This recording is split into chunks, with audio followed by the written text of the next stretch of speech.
It's by far the most complicated projects I've ever worked on. You know, it's 5 years in the making, 18,000 hours. It's just a massive undertaking. It's called an Aero New Logic, and it's a redesign of an existing chair from the Aero portfolio. New Logic is a very technical chair. It's 69% recycled plastic. One of the big tasks has also been to make it more like user-friendly or friendly for the human who's using it. There's a lot of DNA in the brand of our age that needs to be captured. So we have looked very much about dimensions, the visuals, the sizes, the volumes, and worked around those kind of issues when it comes to designing it over again.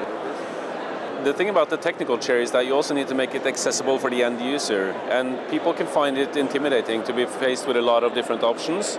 So even though you have the possibility to make it absolutely perfect for your body, it's very important to communicate this in the product design itself. So the use of the iconography, for example, was a huge part of it. The handles, the placement of the handles, all these different touch points where you interact with the chair. It's been very, very important.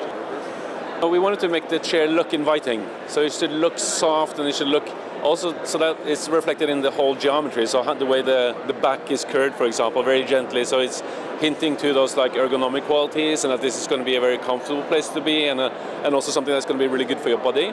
And the seams, you know, they have a very specific function because we're not using any glue to adhere the textile to the foam. So the seams help pull the textile in, so you can disassemble it afterwards. But it's also to communicate the sort of visual, the comfort, you know, to communicate this part. Actually, all the ergonomics and all the surfaces touching the body is really important in the Aero Logic because it's actually improving your health, it's improving your posture, it's, you know, reduces sick leave and all these things.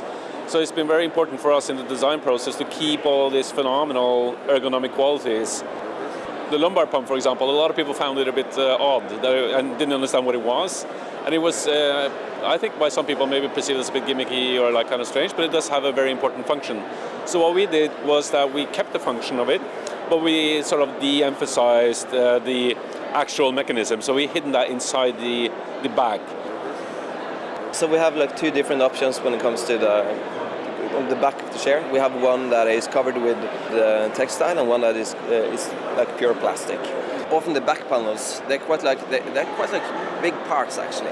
It's a lot of plastic as well. So I think it's interesting approach when you also have the possibility to actually cover in the plastic. It becomes also a bit more like humanized, or a bit like more furniture in a sense.